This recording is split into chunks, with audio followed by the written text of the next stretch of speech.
सरकार ने बनाया प्लान, 59 लाख लोगों को मिलेगा रोजगार। 5 साल में खर्च होंगे 4400 करोड़ रुपये। केंद्रीय मंत्रिमंडल ने national export insurance account scheme जारी रखने और 5 साल में ग्रांट इन एड के रूप में 1650 करोड़ रुपए लगाए जाने को भी दी मंजूरी। केंद्रीय कैबिनेट ने बुधवार को सार्वजनिक क्षेत्र की एक्सपोर्ट क्रेडिट गारंटी कॉरपोरेशन में 4400 करोड़ रुपए की पूंजी डालने और IPO के जरिए इसे शेयर बाजार में लिस्टेड कराने की मंजूरी दी है।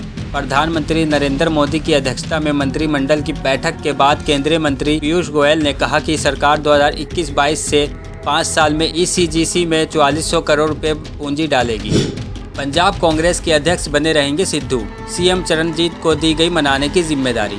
नवजोत सिंह सिद्धू पंजाब कांग्रेस के अध्यक्ष बने रहेंगे। सूत्रों के मुताबिक कांग्रेस आलाकमान ने उनका इस्तीफा स्वीकार न करने का फैसला किया है। कांग्रेस ने पंजाब के पार्टी नेताओं में चल रही कलह को थामने की कोशिश तेज कर दी है। सूत्रों के मुताबिक पार्टी आलाकमान ने नवजोत सिंह सिद्धू का इस्तीफा न स्वीकार करने का फैसला किया है। वे पंजाब कांग्रेस के अध्यक्ष बने रहेंगे। CM चन्नी को मिली सिद्धू को मनाने की जिम्मेदारी। सूत्रों के मुताबिक पंजाब में विवादों को शांत करने के लिए कांग्रेस हाईकमान ने सिद्धू को मनाने की कोशिश शुरू कर दी है। उन्हें इस्तीफा वापस लेने के लिए मनाने का जिम्मा मुख्यमंत्री चरणजीत सिंह चन्नी को सौंपा गया है। इस घटनाक्रम पर अब तक सिद्धू का कोई रिएक्शन सामने नहीं आया है। दिल्ली में त्योहारों के बाद खुल जाएंगे 8वीं तक के स्कूल, DDMA की बैठक में फैसला। दिल्ली में अभी क्लास 9वीं से 12वीं के स्टूडेंट के लिए 50% क्षमता के साथ स्कूल खोले जा चुके हैं। इसके साथ ही स्कूलों में Covid protocol, mask, social distancing का पूरी तरह से ख्याल रखना सुनिश्चित किया गया है। कोरोना के बाद लागू लॉकडाउन की वजह से बंद छोटे बच्चों के स्कूल अब खुलने जा रहे हैं। दिल्ली आपदा प्रबंधन प्राधिकरण DDMA ने बुधवार को एक बैठक में यह फैसला लिया कि त्योहारी मौसम के बाद निचली कक्षाओं के लिए स्कूल खोलने की इजाज़त दी जाएगी। फिलहाल सिर्फ 8वीं से ऊपर की क्लास के बच्चों को स्कूल आने की इजाज़त है। उपराज्यपाल अनिल बैजल की अध्यक्षता में हुई बैठक में मौजूद सूत्रों ने बताया कि DDMA ने कहा कि दिल्ली में कोविड की स्थिति अब काबू में है, लेकिन एहतियात ज़रूर बरतने चाहिए। सूत्रों ने कहा कि बैठक के दौरान यह फैसला लिया गया है कि बाकी कक्षाओं के लिए स्कूल दिवाली के बाद खोले जाएंगे। DDMA ने 1 सितंबर से कक्षा 9 से 12 के स्कूलों को फिर से खोलने की अनुमति दी थी। दिल्ली में अब बगैर कूड़ा उठाए घर के सामने से नहीं गुजर पाएगा वाहन, लुटियन जोल में पहल। नई दिल्ली जिले में 52,000 मकानों की नंबर प्लेट पर लगाए गए हैं RFID टैग। कचरा उठाने वाले वाहन चालक को स्कैन करना होगा नंबर, नहीं किया तो कंट्रोल रूम में जाएगी सूचना। नई दिल्ली जिले में अब घरों से कूड़ा रेडियो फ्रीक्वेंसी आइडेंटिफिकेशन डिवाइस के माध्यम से उठाया जाएगा। कूड़ा ले जाने वाले सभी वाहनों पर स्कैनर लगाए जा रहे हैं।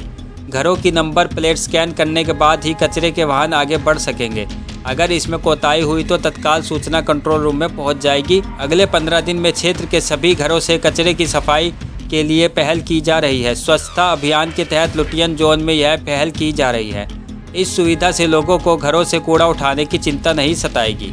कूड़ा उठाने के लिए लुटियन की दिल्ली के 52,000 मकानों पर RFID टैग लगाए गए हैं। मकानों के बाहर लगी नंबर प्लेट के जरिए सभी ब्यौरा भी एक क्लिक में उपलब्ध होगा। इसके लिए NDMC ने सबसे पहले सभी भवनों का सर्वे किया ताकि स्मार्ट सिटी में रहने वालों को स्वच्छता अभियान को आगे बढ़ाने में सहूलियतें मिल सके। कचरा उठाने वाला वाहन जब मकानों पर लगे RFID टैग के सामने से गुजरेगा तो यूनिक नंबर और QR कोड स्कैन करना होगा। अगर जल्दबाजी में किसी घर से कूड़ा नहीं उठाया गया तो तत्काल कंट्रोल रूम से वाहन चालक को उसकी सूचना भेजी जाएगी। इस सेवा की शुरुआत से नई दिल्ली क्षेत्र में रहने वाले लोगों को काफ़ी राहत मिलेगी।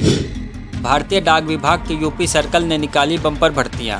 जानिए क्या है निर्धारित योग्यता।